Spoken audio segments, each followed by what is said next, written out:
Hello, Prestige heads, and welcome to American Prestige. I'm Danny Bessner, here as always with my friend and comrade Derek Davison, and we're very excited to welcome to the podcast today Jonathan Cheng. Jonathan is the China bureau chief for the Wall Street Journal, and he's also the author of Korean Messiah, Kim Il Sung, and the Christian Roots of North Korea's Personality Cult. Jonathan, thank you so much for joining us, and congratulations on this book. It is quite an accomplishment. How long have you been writing it for? It's You very expansive in a good way. yeah, no, it's big. It took me 12 years, although if you talk to book writers, it's not always clear when you started writing a book. You just sort of start working on it at some point, and at some point you realize it's a book.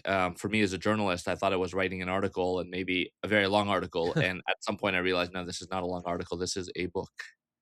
Yeah, I know that feeling, man. I've been working on a book about the Rand Corporation now for a little less than a decade, but it's approaching that time. So let's jump into this because might we should maybe start with Samuel H. Moffat, if I'm pronouncing that correctly. And That's right. and Although how although it's Samuel A. Moffat, I think you're referring to. H is the son. Oh, H is the son, Samuel A. Moffat. Interesting Yes. because in the what's it called in the I don't know if you've noticed, but in the, category list, it's as Samuel H. Moffat. So that's the one Uh-oh. I was going yeah, Uh-oh. which is probably a mistake, sounds like. Wait, sorry, where did you see the Samuel H? Uh, so at the very beginning of the book, right after the title page, it's listed subjects, and Samuel H. Moffat influence is one of the Oh my subjects. So goodness, you that mean like in the Library of Congress catalog thing? yes, yes, yes, Oh, that's a yeah. man. That's a Alright, mess I up. don't know. Yeah, so I was curious. I was going with the subject. I was wrong. But Oh, you could contact the LOC. They could change that. It sounds okay, like yeah, probably yeah, should. yeah, yeah, yeah. Yeah, probably should. Okay, but anyway, let's get into Moffat. Let's get into Christianity and let's talk about this explosion in Christian missions and missionary work in the 19th and 20th century and how that relates to the story you're telling about Korea. Sure. Obviously, Christianity has spread around the world largely because of the work of missionaries. You could go all the way back to the very beginning, and even how Christianity gets to Western Europe, how it gets to England, and so on. But obviously, that goes a bit further back than what I'm aiming for here. What I'm telling is really the story of Christianity in Asia, and specifically in Korea. Korea was actually one of the last countries to be opened up to missionary work. It was one of the last countries to be opened up, period, to Western influence because it was known back then as the Hermit Kingdom. And you still hear that phrase used today for North Korea. But originally, it was used to talk about all of Korea, the Korean Peninsula, North and South Korea. It wasn't divided until 1945. And so by the time the first missionaries get to um, Korea, it's the 1880s. And that's pretty late as far as missionary work goes in Asia, because by this point, missionaries have been in China, in India, in Japan, in some cases for centuries. And, I'm talking about Protestant missionaries here, by the way. Catholics are a different tale that are a very, very, very fascinating chapter of history, but not what I'm writing about here. And I think if you look at Christianity and Protestant We Christianity, don't go in for your papal nonsense on this podcast anyway, so Yeah, we're anti-papists. Just let's make that clear from the beginning, Derek. We should send that out in the press stuff. yeah. just so everyone knows. Yeah, well, by the time they get to Korea, you can look at the success of Christianity in places like India, like China, like Japan today. It wasn't terribly successful. There are certainly pockets of Christians in all of these countries, but for the most part, it was not exactly a smashing success. It was a very different story in Korea. In Korea, it was a smashing success. And, when you think about Korea today, if you've met Koreans or Korean Americans or Koreans in the diaspora, it shouldn't be a huge surprise that many of them are Christian. Why? Because it just that's sort of what happened in Korea. And if you think about where the biggest megachurches in the world are outside of the US, they're all in South Korea. When you think about the world's missionaries today, the second largest sender of missionaries today, again in the Protestant world here, is South Korea. It's not it's per capita, it's South Korea. I mean, the US sends more, but the US has 7 times as many people as South Korea. So when people think about Korea and they think about Christianity, most people would reflexively say, well, that was a huge success. And it was. But the catch is Most of the Christians were in the north. Most of the Christians were today in what we would now today call North Korea, and in fact, most of the Christians were in Pyongyang. Pyongyang being the city, of course, where the Kim regime now sits. We're talking about Kim Jong Un today, but before him, his father Kim Jong Il, and before him, his father Kim Il Sung. And so for me, it was a bit of a mystery that I wanted to unravel here, which is, wait a minute, most of the Christians were in the north, and wait a minute, um, most of the Christians were in Pyongyang, and it doesn't take a lot of reading to find out. And this is no secret. I didn't discover this. You can go on Wikipedia and read about this for hours. But Pyongyang was so Christian back in the first half of the 20th century. It was known as the Jerusalem of the East. It was so Christian. It was the city where Billy Graham's wife, Ruth Bell Graham, went to high school in the 1930s. And to me, it was a totally mind-blowing thing to learn that not only was North Korea, not only was Pyongyang the most Christianized city in all of Asia, but that the Kim family that now runs North Korea, they were among the very first families to convert to Christianity. And not only did they convert to Christianity, they were extremely devout. And so to me, there must have been some connection, I thought, between what you see in North Korea today, the evident religiosity of a place where you're expected to bow before the statue, you're supposed to dust his portraits every morning when you wake up, you're supposed to wear a badge pin of his face pinned over your heart. The first words you learn are words of praise to Kim Il sung and all the rest of it. I just thought there must have been some sort of a connection there between the Kim family and how deeply entrenched they were in Christianity, and this extraordinary cult of personality that they've built up, and that I'll note is now in its 81st year, in its third generation, and is nuclear armed. I mean, to me, this is a puzzle worth unraveling. Absolutely, and it raises so many interesting questions. Why don't we start with the Sino-Japanese War, and your explanation for the sort of the proximate cause of the Sino-Japanese War and the sort of long-term history of this northern part of Korea, as to why you argue it was so receptive to this particular form of basically evangelical Protestant Christianity. Yeah, sure. And actually, I realized I didn't even talk about Samuel A. Moffat, but we do need to talk about him a little bit, especially in Yeah, yeah, response yeah, to your for question sure. there. So, Samuel A. Moffat, he's born during the Civil War. He's born in Madison, Indiana, pretty small city today, but on the banks of the Ohio River. It's right between Louisville and Cincinnati. And once upon a time, it might have been the capital of Indiana, but of course, that went to Indianapolis. It was a free state, and the family was an abolitionist family.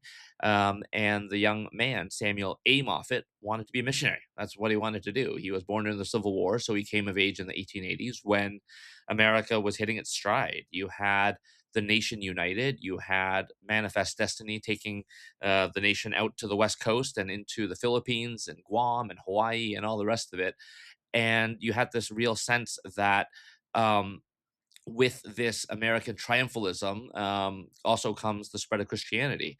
And so Samuel Moffat's greatest desire coming out of college, he got a master's degree as well, and he went to seminary and was ordained as a pastor. His greatest wish was to take the Christian gospel to the ends of the earth. So he would have been the kind of guy who said, send me to Tahiti, send me to the Congo, send me to India, send me to Greenland, send me to the farthest flung places that you can send me. And in the end, it turned out that that place was Korea. And Korea was, as I mentioned earlier, perhaps the most inaccessible country at that time. And so for him, it was quite a challenge. And by the time he gets there, Korea has only been open for a couple of years to Western missionaries. And he's like one of the first handful of Americans to get to Korea, and he's only 26 years old. He actually arrives in Korea on his 26th birthday. So you imagine him sailing from California and getting on a steamship and going across the ocean and all the rest of it and going to this country that nobody knows anything about. And by the time he gets there, the missionaries have been active in Seoul, which was the capital of Korea then, and of course is the capital of South Korea today. But they didn't really have a whole lot of success. Just like I said, for China, India, Japan, not all that successful, and in Seoul, not all that successful either. They send one missionary down to Busan in the deep south of the Korean Peninsula, and they have even less success there. Like nobody is interested in this thing they're preaching about. This guy crucified 2,000 years ago. That just it was a sort of this foreign concept. Nobody was interested, and so they decide to send Samuel Moffat up north because they said, it's a bit of a swing and a miss in Seoul, swing and a miss down in Busan. Young man, let's have you go up to Pyongyang and give it a try. And so he goes up to Pyongyang, and like I said, he's just 26 years old.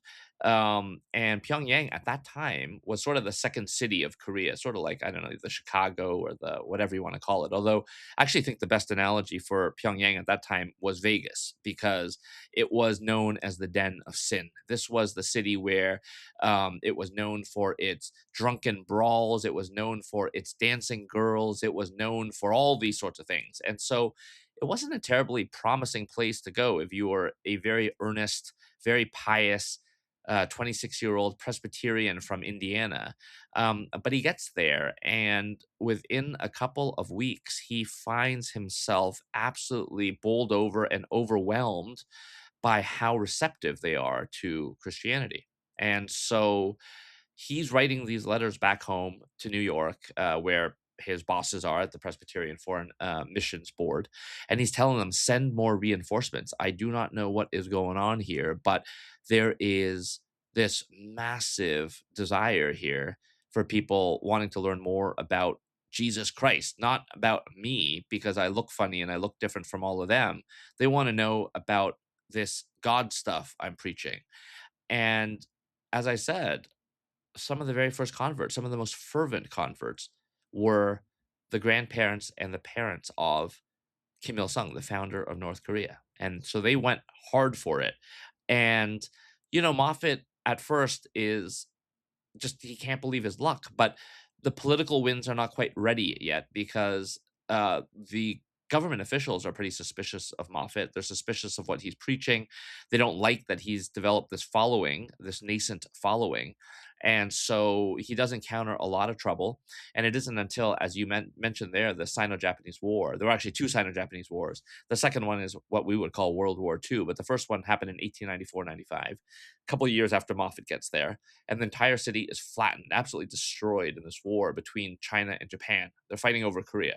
And the main battleground was Pyongyang. And so the city was totally leveled.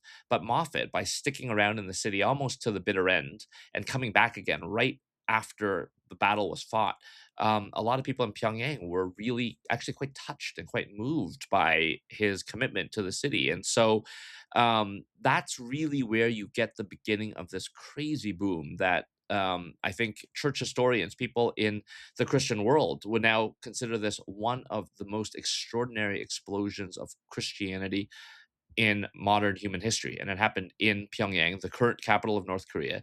It happened after the city was destroyed, and it happened under the auspices of this, 20 something Indiana Presbyterian. So, to some degree, you were just talking about America after the Civil War, and that's famously, I think it was Drew Gilpin Faust. Apologies if I'm incorrect. Wrote a book about how the United States after the Civil War was obsessed with death, and that this is one of the major reasons you have this Christian revival, if I'm remembering correctly. And I think something is happening similar here in Korea after the first Sino-Japanese War of the mid 1890s.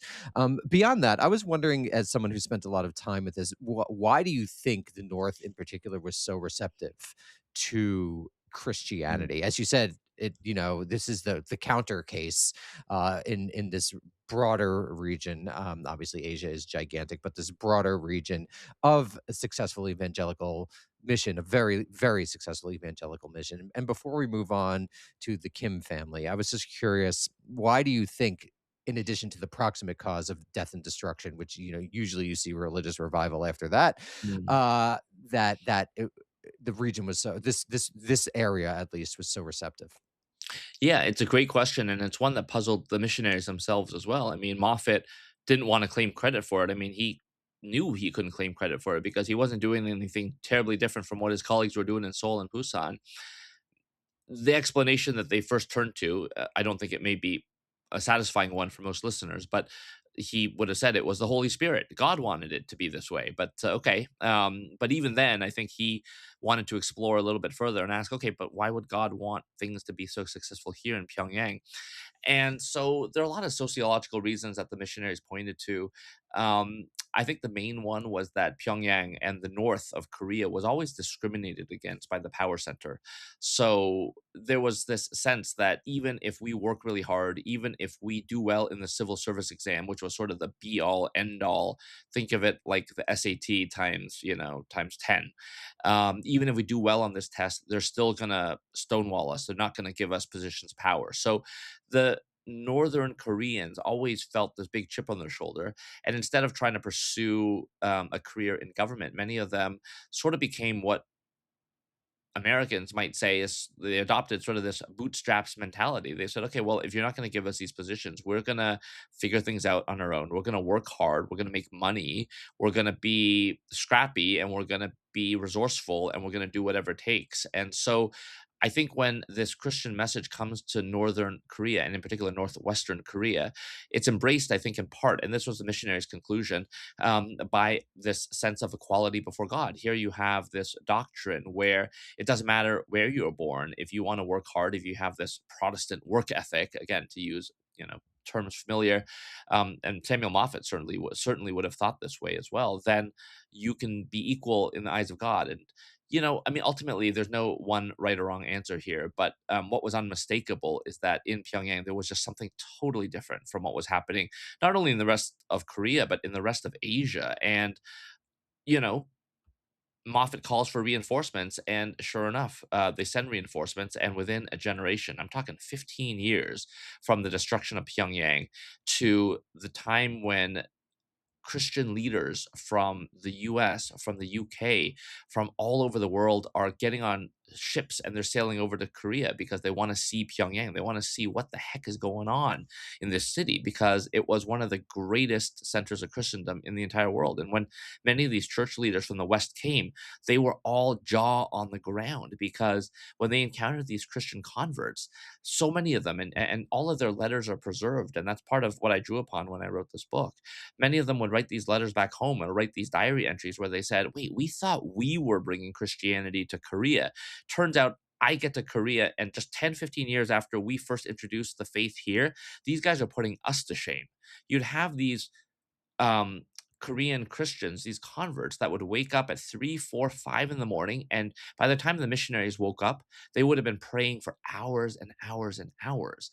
And these Korean converts would memorize entire books of the Bible. They would read the Bible dozens of times from front to back and just memorize huge swaths of the Bible. And these Americans are coming over here and they're like, what is going on? This is entirely, it's crazy. And they were impressed, of course, but they were also put to shame and they couldn't quite explain what was going on here.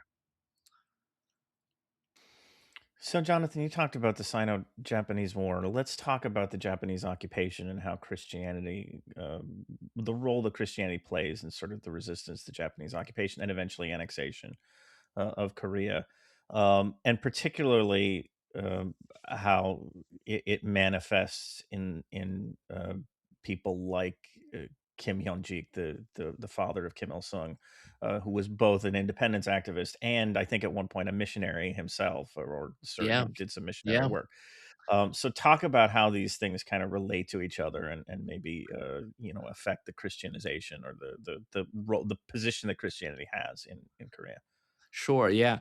I mean, look, I think most people would correctly associate the spread of Christianity around the world with sort of the tip of the sword or with imperialism, right? So you have the Western European colonizing powers coming to the New World, going to Africa, going to Asia, and basically spreading Western ideas, among them Christianity, right? The difference in Korea is that it was the one country, maybe there are others, but you would frequently hear people talk about Korea as perhaps the only country in the world. It's tough to say the only one because someone's going to pop out of some, come out of the woodwork and say, well, actually. So I don't want to say the only one, but perhaps the only country where the colonizing power was not a Christian nation, but in fact brought their own religion, Shintoism, and tried to impose it on Korea, and the Koreans actually adopted Christianity as a reflection of their own indigenous nationalism, right? And that's something that I think is pretty rare. And so the Koreans adopted Christianity in part because they saw it as a vehicle for their own aspirations. And so, how is that? Kim Hyung-sik, the father of Kim Il Sung, so in other words, the great grandfather of Kim Jong Un, he was extraordinarily devout as a Christian. And I have this scene in the book where it's described by one of his buddies from high school, and he was writing before Kim Il Sung became Kim Il Sung. He was writing in the 1940s, but he recalls this moment where they do a blood ritual. They go off to a park and they basically weep and they pray for Korea's independence from the evil Japanese colonizers. And they, they prick their fingers and they shed some blood and they write, a little manifesto and they pray. And when they pray, they're praying for Korean independence, but very specifically, they're praying for it in the context of, in the name of Jesus Christ. And that was, these two ideas were intimately bound up with one another. So the phrase I use in the book, and I recognize I got to be very careful about it talking in the year 2026, but these are Christian nationalists, right? And of course, in the year 2026 in America, when you hear that combination of words, Christian nationalist, that has a very particular meaning right now. But you sort of have to disabuse yourself of that a little bit because we're talking about, you know, more than 100 years ago in Korea. But, for them, Christianity and all of the ideals that it represented of democracy, of freedom, of all these sorts of ideals that they associated with Christianity, that was what they wanted for Korea. And they wanted the Japanese out. And the Japanese were among the more brutal of the colonizers. If you look through human history, they were not particularly gentle to the Koreans. And so many of them looked to Christianity as a weapon to fight back against Japan and its colonization of Korea. So maybe let's dig into his education. Forget I don't want to pronounce the name incorrectly, so I'll just say Kim's education, Mhm. Kim grandfather, and how that really shaped this early what will become North Korean nationalism and the cult of personality that would emerge from his ancestors. Sure. And by the way, we're talking about Kim Il Sung, the founder of the state? Descendants. No, no, no. His Yes, yes, yes, yes. The Yeah, sort of Kim Jong-un. teens period. Yeah, yeah, and I Yeah, meant descendants, not ancestors. Apologies, obviously. yeah, yeah. Kim Hyung-sik, he was educated by Samuel Moffat and by another one of his college friends, William Baird, also from Southern Indiana. The two of them set up some of the very first Christian schools, the first modern Christian schools, the first modern schools in all of Korea. And I mean schools that would teach physics or teach math or teach, literature, as opposed to teaching the Confucian classics, which is the only thing that Korean students would have learned for millennia before that. Um, and so Kim Hyung-sik wants to become, he actually, there's some sources that suggest that he may have wanted to become a pastor. And as you mentioned earlier, he was hoping, and he was actually, to a certain degree, he was a missionary. I mean, it depends how you sort of define a missionary, but he would go around the country. He would go from church to church and he would give speeches. He would give lectures. He would give sermons, whatever you want to call it, where he's exhorting his fellow Korean Christians to embrace the church more and to see it as this vehicle for the nationalist cause for fighting against the Japanese. And what's interesting about the Japanese and their colonization of Korea is that they basically came and dismantled all civil society when they came and took over Korea. The only exception was the church. And why was the church an exception? The church was an exception because the Japanese wanted to show the Western colonial powers, the other colonial powers, that they were an enlightened nation. That just because we are Asian, it doesn't mean we aren't, going to treat Christianity well because we know how important it is to you guys. So the one institution they wouldn't crush was the church, and therefore you had the church with as basically the only part of civil society in Korea where you had a network of these gathering places all across the Korean peninsula where people could go and under the guise of worshiping God, and many of them did worship God. I'm not suggesting that they were faking it. Surely there must have been some who were also faking it, or varying degrees of sincerity. But someone like Kim Hyung-jik, someone like Kim Il Sung's father, from everything you can tell from the historical record, there is zero question that he was very committed to the Christian faith, just as committed to the Korean nationalist cause. And so for him, it wasn't that one was a cover for the other. The two of them were one and the same in many ways. And so this is what Kim Il Sung himself was raised in, because he looked up to his father a lot. And his father really raised him very much in his image, like many fathers do. But you can really see that heritage, that ideological heritage, coming down from father to son.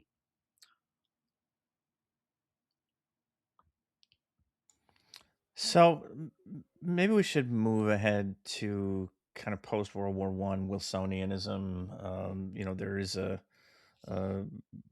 let's just sort of talk about the ideals of self determination and how these play out in Korea at this point. Sure, yeah. So Woodrow Wilson, of course, the president of the United States during World War One, he is the son, he is the grandson, and he's the nephew of Presbyterian ministers. When he talks about self determination, when he pronounces his 14 points and all the rest of it, it's very much done in this very high minded language, much of which is derived from those sort of religious ideals, right? And so Woodrow Wilson is he's the man at the end of World War One, because it's the U.S. that swoops in and that is the decider, that is the sort of tiebreaker when it comes to World War One. And so this is actually the first time a U.S. president ever sails to Europe while in office, but he goes there to negotiate the end of World War One in the terms of what the world is going to look like. Of course, he has his League of Nations project that he wants to get going, and the Koreans are appealing to Woodrow Wilson. In fact, the first president of South Korea, Syngman Rhee, knew Woodrow Wilson because they were both at Princeton University together when Woodrow Wilson was the president of Princeton and Syngman Rhee was a PhD student there. And so they used to sing together around the Woodrow Wilson family piano in Princeton, New Jersey. And so you have Syngman Rhee, who's making this appeal to Woodrow Wilson and saying, hey, listen, not only is Korea the most deserving of self-determination, this is a country that has, and this is genuine. There's no sugarcoating this. This was very much true that Korea has been a united kingdom effectively for centuries and centuries and centuries with its own unique language. It's been distinct from the Chinese forever. They have their own clothes, their own food, all the rest of it. And not only that, but we might become the first Christian nation in the entire world, because that was the hype around that time. There was this belief in the 1910s among American Christian leaders that Korea very well might become the first Christian nation on earth. And so there was this whole message to Woodrow Wilson to say, hey, listen, you're the son, grandson, and nephew of Presbyterian ministers. You have this high minded self determination call from the world's most powerful country. We are the first Christian nation in the world. They're very quickly going to become that. There was this almost heady sort of optimism that Woodrow Wilson would be this sort of messianic figure for Korea and finally throw off the Japanese colonial, burden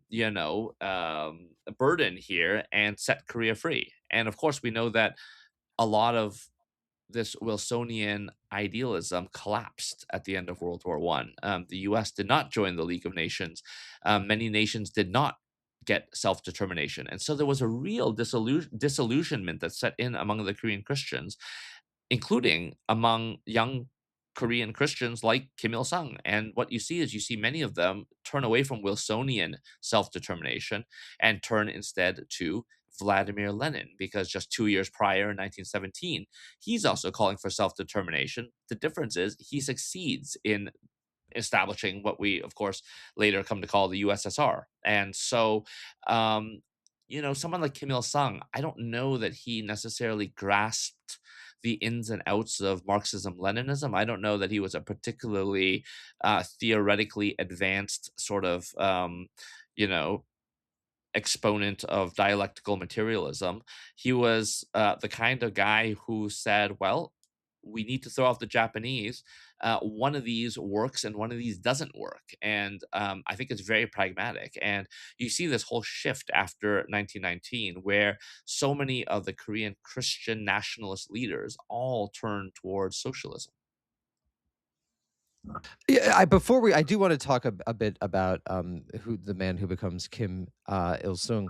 But before we do, of course, there is this irony here that particularly early Bolshevism in power is extraordinarily anti-religious, and obviously the focus is on the Orthodox Church and not more Western style Protestant evangelical Christianity. But was that tension ever addressed, or was it just like this is going to be the ideology that we use to become independent? You mean among the Korean Christians, right? Who then Yes. shift Yes. towards this. You know, Right. many of them have a hard time squaring that circle. You're right. But actually, you see many of them start to drift away from the church at this time. Again, I think it may be this disillusionment with Wilson, because Wilson himself was so closely associated with the church in the minds of many of these Christian leaders. They had put all their eggs in this one basket, and now the basket's, turned over, and now all their eggs are smashed, right? And so you sort of have this sort of mentality. There are people who do try to, keep one foot in each camp, but it becomes increasingly untenable, especially as you start to see Korean socialists start to attack the church and start to adopt that language, of course, the classic Marxist-Leninist language of religion being an opiate of the masses. That said, there always has been a thread. I don't want to say always, but there's long been this thread of Christian socialism, right? And so you do have people who will look at the book of Acts in the New Testament and look at verses where it talks about Jesus's very first followers not having any possessions and sharing everything. And they'll say, well, look, that's a pretty clear statement there of socialism. So there are people who would say, hey, Jesus was socialist and this sort of thing. Now, this is, I think, generally a minority opinion. I think if you look at the Christians today, there are left-leaning Christians, but I think most people would be not incorrect in associating Christianity with a generally conservative bent, right? And so there is that tension for sure. And how do people address it? Well, someone like Kim Hyung-sik, it's pretty clear to me if you look at the historical record. Don't look at what the North Koreans say, because here I think they're being, obviously they're playing fast and loose here. But he was a pretty hardcore sort of politically conservative Christian nationalist. He had no time for socialism. And I think he would have been quite surprised, quite appalled, quite disturbed to see his son embrace socialism. Although perhaps he would have been comforted to know that his son really didn't perhaps know too much about socialism. He didn't finish high school, and I don't want to be elitist or snobby about it, but I don't think that he really was deeply steeped in some of these. And there were many ideological fellow travelers who meet with Kim Il Sung and came away a little bit disappointed that he wasn't really able to talk about this stuff. He just wasn't all that well versed in it. So let's talk a little bit more about Kim. We're at that point in the book, and it's really about the rise of the personality cult within this context. But what is Kim? Um, take away from, or what can we see in his career, his early career as a guerrilla leader, and as serving in the, later in the Red Army. I know his family goes to China for a little while. What can we see in his early career as sort of signs of this Christian upbringing, or maybe him, moving away from that upbringing, as you say, and probably not in deeply, versed in Marxist Leninism, but still kind of moving away from Christianity to a more atheistic, socialist outlook. Yeah, it's a great question. I mean, this is actually the period of his life that is the hardest to unravel, in part because he wasn't a particularly well known person. He was an anonymous person, and he could sort of recast this whole period. I mean, he's on the run. He's a guerrilla fighter in this no man's land of Manchuria slash Siberia. And he's kind of living a bandit's life, a guerrilla's life. And so he can kind of retell the story however he likes later on. And so it is hard to establish this. It's very slippery.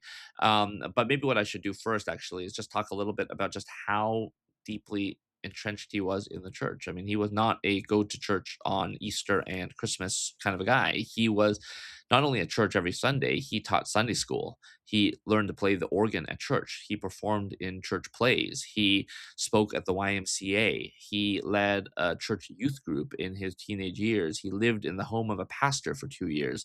He attended a missions school for 2 years when he was growing up. He knew his Bible and he knew it inside out. He was very well steeped in the Bible. And you see it even towards the end of his life. He's in his 80s. He invites Billy Graham to come. A spoiler alert there, right? He invites Billy Graham to come to visit him in Pyongyang. He's building these churches in Pyongyang, but he's also quoting from scripture and he's showing off his Bible knowledge to some of his visitors. This is a guy who really, I mean, we've talked a little bit about how unwell versed he was in Marxism, Leninism, and some of the intricacies of the theory here, but he knew his Bible very well. He certainly knew his Bible better than he knew his Marxism, Leninism in many ways, right? And so during this period where he drifts off into the mist, where we lose sight of him, you catch some glimpses because towards the end of his life, he has an 8-volume memoir that's published in his name. There are a lot of scholars who would laugh at the notion that he actually wrote this memoir, but nonetheless, it's published in his name and it's on the bookshelf of every North Korean household. And all North Koreans are effectively reading this as the holy writ of their state founder, of their living deity. And so it's very important. And even if it's ghost written by someone else, it's ghost written in the first person. These are the words of Kim Il Sung. These are the words ascribed to Kim Il Sung. And he tells us all about his Christian upbringing. He tells us in great detail about them. That's how we know that he was raised to this degree in the church. It's because he tells us about it. Again, when he was 7 or 8 years old, he was just some anonymous Korean boy. It's not like he had biographers or other people writing about what his life was like. We know about this because he told us. And he also tells us, he gives us these glimpses when he's in his 20s here and he's now a guerrilla fighter. And he shows us a little bit. I find these details so tantalizing where he shows us how he comes to construct this cult of personality. And he effectively acknowledges the degree to which he kind of has to play act as Messiah because many of the Koreans here are beaten down, they're battered. The Japanese are looking unstoppable. They're at the height of the Japanese Empire. They were almost, they're knocking on the door in India. They were knocking on the door in Australia. They had taken chunks of China. They'd taken all of Korea, Japan, a lot of Southeast Asia, and it just looked like they were kind of unstoppable. And so for many of the Koreans who were struggling and suffering under the Japanese, they were looking for something of a superhero. And so many of them had put their hopes on this guy named Kim Il Sung. And the guy that we now call Kim Il Sung was not born Kim Il Sung. He adopted this name later. And part of it is he recognized that for a beaten down, battered people with very little to cling to, that he could be that messianic figure. He could be that Korean Messiah. And so you have these little incidents where you have these poor peasants, farmer guys who are pinning their hopes on Kim Il Sung, and they've heard these mystical legends of how he can teleport and walk on water and dodge bullets and all the rest of it. And he chastises one of his top lieutenants for allowing these Korean peasants to believe these absurd things. And then he sort of turns to the camera, as it were, and sort of says, I sort of stopped myself and I said, maybe if these simple peasants want to believe in a Kim Il Sung, why shouldn't they? And so you can kind of see the gears starting to turn in his head, and you can see him start to say, wait a minute, I can see how this works. And when you fuse that together with that upbringing that he just had this intuitive understanding of the power of faith, of belief, of religion, of spirituality, of all these sorts of things. And effectively, I think he understood that the people just needed someone to believe in. And if he was going to have to be that messianic figure, well, damn it, I'm going to do it. I'm going to be that guy.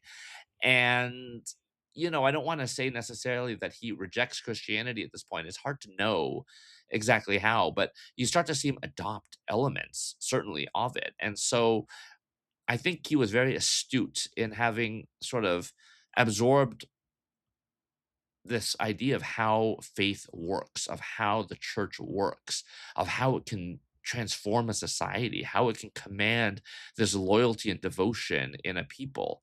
And you can sort of see the light bulb go off in his head. So let's talk about the 30s and 40s, what some scholars have referred to as already being World War II, not starting in 39, but starting in 31.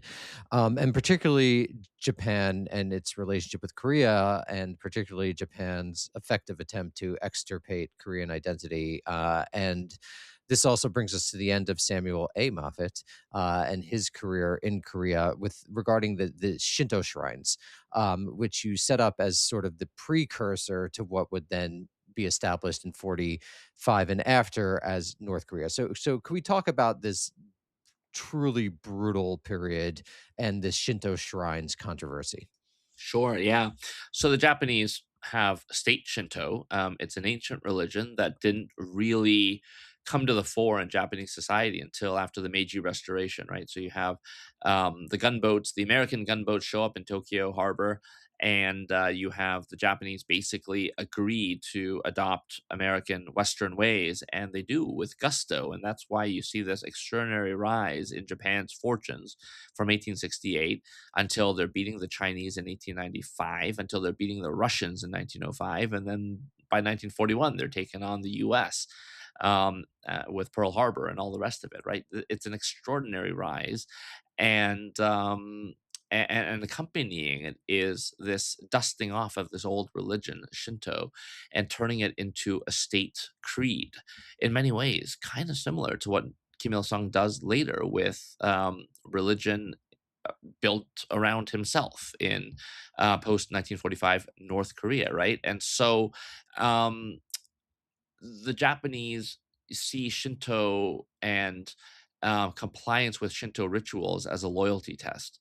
If you comply, if you bow before the shrines, if you bow before the images of the emperor, then we know that we can trust you.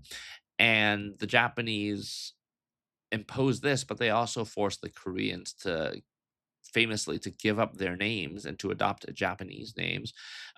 They force them to stop using the Korean language. They teach the Japanese language exclusively in many of the schools, and all the rest of it. I mean, this was a policy of, you could call it apartheid, you could go further and call it cultural genocide. But that's effectively what the Japanese were trying to do. And many scholars at that time think that if the Japanese weren't defeated in 1945, if they perhaps hadn't pushed and overreached as they did in 1941, it's very likely that in a generation or two, there would be no such thing as Korean identity anymore, that it would have been subsumed by Japanese identity.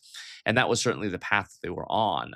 And again, the resistance to this comes from Samuel Moffat, from the Christian church. Samuel Moffat dies in 1938, but one of his very last battles is to resist this Japanese push to have Shinto shrines installed even within churches, as sort of the ultimate sign of hegemony, of dominance over Korean Christian nationalism and over all those components, over the Korean bits of it, the Christian bits of it, the nationalist bits of it. They wanted it all eradicated, and they almost succeeded, but for the fact that they did, yes, overreach, and they did, yes, get defeated in World War II with 2 atomic bombs and all the rest of it.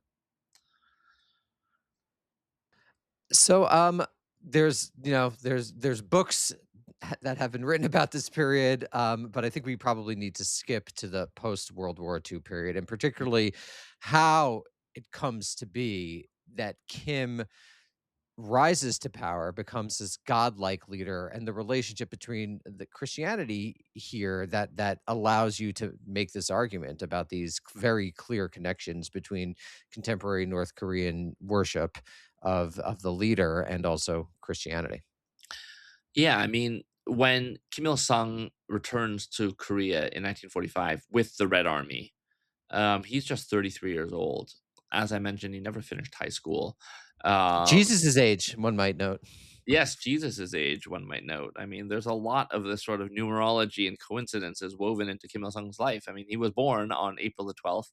I'm sorry, April the 15th, 1912, which was another fateful day because that was the day that the Titanic sank. And the North Koreans make a lot of hay about that as well because they love that imagery of the West literally sinking to the bottom of the ocean while Kim Il Sung rises in the East, right? So you have a lot of this with Kim Il Sung as this messianic figure, right? But anyways, he is just 33 years old, and he's sort of catapulted to power in a certain way. I mean, I get in great detail in the book. I get into how he manages to maneuver to become Stalin's man in northern Korea. I won't go into it all here, but suffice it to say that from the very get go, he recognizes that if he wants to secure power, he's going to need to win over the Christians in the Jerusalem of the East. And he's also going to need to build a personality cult. He knows this because Stalin helps him by setting up a personality cult. The USSR did this all across the socialist bloc. They set up these little Stalins, as they called them. And Kim Il sung, when it started out, was just another little Stalin. But within just a couple of years, you see all these diplomatic cables that get sent back by the East German diplomats in Pyongyang, by the Soviet diplomats, by the Czechs, by the Hungarians, by the you name it, all of the Poles, they're all writing these cables back to their respective capitals within a couple of years of Kim Il sung coming in power. And they're all saying, hey, like what we're seeing here in North Korea, this isn't just a personality cult. This is worship. This is something a little bit different. Many of them were pretty appalled by it and thought it was just this grotesque thing. It's like, wait a minute, Marxism, Leninism, we're supposed to have rejected religion as the opiate of the masses. We're supposed to have moved beyond this. And yet, what we see in North Korea is totally different. And of course, we have Khrushchev come along after the death of Stalin and say that the cult of personality went way too far, that we need to reimpose collective leadership. We need to take down the Stalin statues. We need to rename Stalingrad. We need to de Stalinize. And by the time this happens in 1956, Kim Il sung has been empowered for just about 11 years. He's now in his early 40s, and he is already well on his way. He's already surpassed Stalin in his cult of personality. He's already surpassed Mao in his cult of personality. And he's still got a lot more to go because he doesn't follow in the USSR's footsteps. He doesn't follow in the People's Republic of China's footsteps. There is no scrapping or repudiation of this cult of personality. It only continues to grow and grow and grow. And a big question that I always had as I was working on this book for 12 years was this question of whether or not the cult of personality that he built up in North Korea, did he self-consciously model it on Christianity, or did he subconsciously model it on Christianity? And that's a question I can't really answer because I can't get into his head. I couldn't talk to him. He died in 1994. And even if I had a chance to talk to him, I'm not sure I could believe whatever answer he would give to me. And yet I have to think that at some level, it I mean, if I had to guess, I would probably guess it was mostly subconscious. I think he absorbed, almost by osmosis, just the rituals and the doctrines of how the Presbyterian Church works. And the Presbyterian Church was the one denomination that swept Korea. It was the one that his family subscribed to, and he saw how powerful it was. And so I think it was almost natural. It was the obvious thing to do when he came to power. I don't even know that he necessarily even sort of said at some level, well, I'm just going to copy and paste these things that I learned from the church. I'm going to do this and that. I think there actually is one quote. There is one speech that he gives in the North Korean records. It's the North Koreans that tell us about the speech, where he does instruct his cadres to learn from pastors and learn from the church and how they attract young people to come to the church. We need to do that too.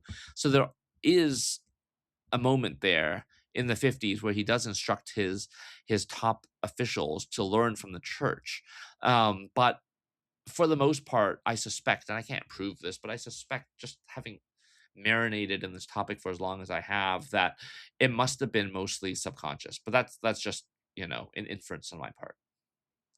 And one of the things that, of course, he does is destroy the church.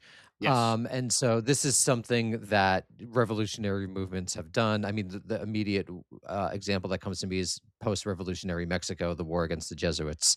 Mm. And you see this throughout modern revolutionary history. But can we talk a little bit about how he does basically destroy the Jerusalem of the East and replace it with this personality cult that, I mean, I'm no expert, but yeah, it seems to me like, so after reading this, so clearly based on Christianity, just replacing one form of Christianity for sort of a more modern, quote unquote, secular one, but using almost the exact same forms. And you even gesture toward in the book. We didn't have time to get into it, but like the way the life of Kim is narrated is, borrows so heavily from Christ and this sort of Mm. redemption. And, it's just so obvious. So people definitely read the book if you want to get into that. But how does he literally go about destroying the church and really destroying Christians' hold on the power structure of what is in the process of becoming North Korea separated from the South? Yeah, it's interesting. He actually doesn't, arrive in Pyongyang and come to the conclusion, I must destroy the church. Actually, at first, he tries to co opt the church. That's really his first approach. So he ropes in an uncle of his who is an ordained Presbyterian revivalist minister, makes him his vice president, by the way. And he's vice president of North Korea for decades. He's one of the most senior officials, and he's an ordained Presbyterian minister. This is not that well known, but it's just true. I mean, you can look it up. I mean, even the North Koreans would not hide it. He just was. That's what he was. And he uses this uncle to first try and win over the Christians in the Jerusalem of the East. And part of the pitch at first is, hey, Kim Il Sung, he may have come in with the Soviets, but he's not anti-church. In fact, he grew up in the church. Here's his favorite hymn. He didn't swear and he didn't smoke cigarettes when he was a guerrilla fighter. In fact, he went to church, and look, here's his mother, here's his father, um, and it's not until the church decisively turns away from him, or many of the more conservative Christians in Pyongyang, in fact, try to kill him, try to assassinate him, that he decisively turns away from the church and then seeks to be more coercive in co opting the church and ultimately to outright crushing of the church. But you see that process take place over the course of the 1940s and the 1950s. And basically, by the time we get to the 60s and the 70s, there's almost nothing to speak of when it comes to the practice of Christianity, at least not in the open. Whether or not there are underground Christians who are practicing behind closed doors is a different matter. Almost certainly there are, but the extent of it, the scope of it, I don't know that anyone could possibly give you any straight answer there. Um, but through it all, Kim Il Sung himself never really takes the most aggressive rhetorical approach to the Christians. He always talks about how he himself was raised in the church, about how he himself understood that Christians weren't inherently anti-Korean. It was just that the way he saw it, there was a god of Korea. There was a Christian god, yes, but one that was ultimately patriotic to Korea. But there was also these American imperialists who were masquerading as preachers of the gospel in order to advance nefarious American interests and undermine the Korean people. So he always tried to draw this distinction, and he always said you can't tar all Christians with the same brush. There are some patriotic Christians, and indeed, I mentioned that some tried to kill him, but he did succeed in co-opting a lot of Christians. I talked earlier about Christian socialists. There were Christian socialists, and many of them did side with Kim Il Sung. They did see him as potentially somebody who could usher in this kind of quasi-Christianish sort of utopia north of the 38th parallel. And so many of them did cast a lot with him, although most went to the south and most tried to kill him. And then I think this leads to probably the biggest question about North Korean history, which is how was he able to be so successful?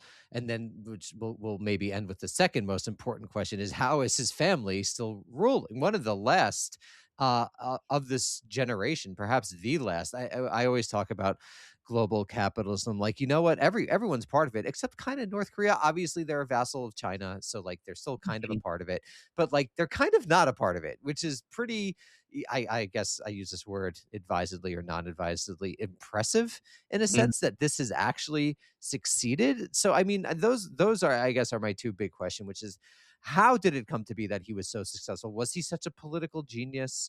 Was he just making every right move at every moment? And then how was this able to last past him?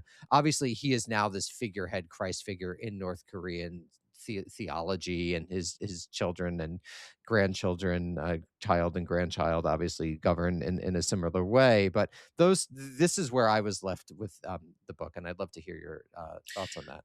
Yeah, it's a great question. And fortunately, I think the answer to both questions are kind of one and the same, at least in my mind. I think the answer is they were so successful and they were able to outlast the fall of the Berlin Wall, the collapse of the USSR and the socialist bloc, and managed to survive to 2026 with nuclear weapons, and be a country that no one has been able to solve. No US president has been able to solve North Korea. And now it may be past solving because they have a nuclear arsenal and they're never going to give it up. And so, how did they do it? I think the answer is they were committed to a maximalist approach to a cult of personality, towards a religionization of the politics of that country, and they were unrelenting for 81 years and counting. There was never a period like we saw in the USSR where Khrushchev comes along and tries to de-Stalinize. There was no period where a Deng Xiaoping comes along after the death of Mao and takes down the Mao statues and takes China in a vast, sharply different direction. There is no glasnost and perestroika ever in North Korea, or anything even remotely like it. There is never a reform and opening like there was in China, nothing even remotely like it. And so what they have in North Korea is they have sort of this grim death march, you could say. They stuck with it from day one in 1945. And we know that Kim Il sung was taking Khrushchev and taking Deng Xiaoping as cautionary tales, because there was a time when he had contemplated someone other than his son to be his successor. And we know that if there was anything that was absolutely anathema in the world of the socialist bloc, it was hereditary succession. That was something that was simply not done. And of course, what we have in North Korea is we have three generations of the Kims, 81 years and counting. And who does Kim Jong un have at his side when he's launching missiles, when he's driving tanks? He has his 13 or 14-year-old daughter by his side, who almost everyone is now convinced is almost certainly going to be the fourth generation leader of North Korea. Now, I have no particular insight into this. I don't speak with Kim Jong un. I don't know what he's planning, but it sure looks like he's setting his daughter up. And Kim Jong un, I'll remind everyone, is just in his early 40s. He may yet live another 20, 30, 40, perhaps 50 years. Who knows how much longer he'll live? By the time he is gone, his daughter will be in her 30s or her 40s or her 50s or whatever the age may be, and she's learning at the lap of her father, and her father is absolutely brilliant at playing Trump, at playing Putin, at playing Xi Jinping, at balancing all of these competing interests. You look at how many family dynasties, whether we're talking about corporate dynasties or political dynasties, where things start to fall apart by generation three, and yet Kim Jong un has proven to be really, really adept at this. And I don't know that there's any reason why we should think that this isn't going to succeed for a fourth generation. Again, I don't need to remind everyone this is a nuclear armed state, and the nuclear arsenal, in my mind, effectively insulates them from external threats. I don't want to say 100%, but it effectively insulates them from external threats. There's not going to be a Maduro and there's not going to be a Khamenei sort of a situation in North Korea, because you can't do that when they have their finger on the red button.